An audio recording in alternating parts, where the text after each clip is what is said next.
Well, howdy there, Internet people. It's Bo again. So, today we're going to talk about fear and thirst in Las Vegas. The other Las Vegas. The one in New Mexico. Not the one in Nevada. This is a city of 10 to 15,000 people, something like that. And they have a little less than 3 weeks of water left. Okay, so what happened? There's a drought.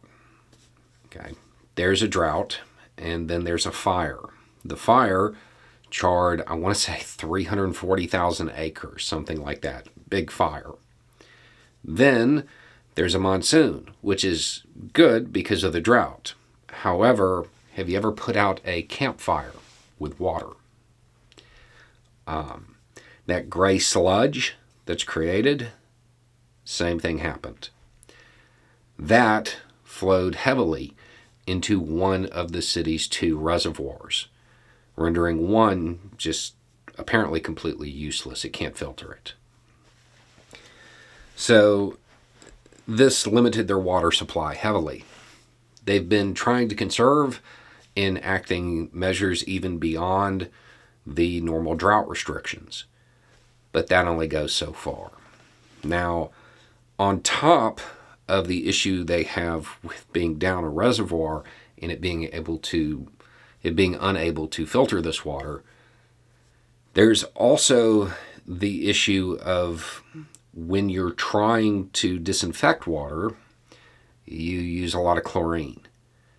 Chlorine and carbon, in high quantities, mixing chlorine with carbon tends to create a carcinogenic byproduct, which generally speaking is not something you want in your water. The city has a unique plan as a temporary measure. There's a nearby lake, and they are trying to come up with the right balance to disinfect that water without creating a cancer-causing byproduct in the water. They're doing those tests over the next couple of days, but there's no guarantee that they'll be able to get it, and this is just the beginning of this measure.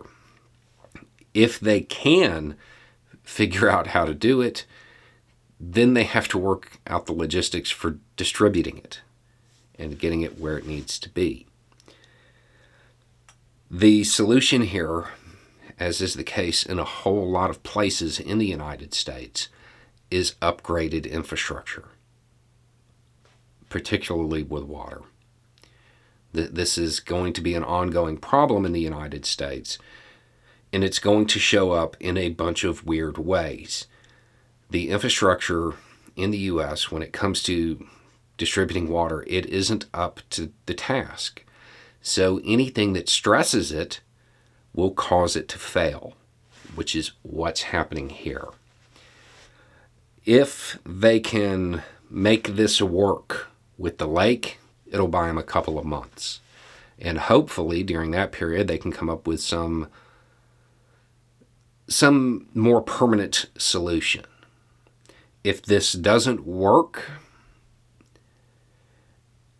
it's probably going to end with the National Guard trucking in water from somewhere.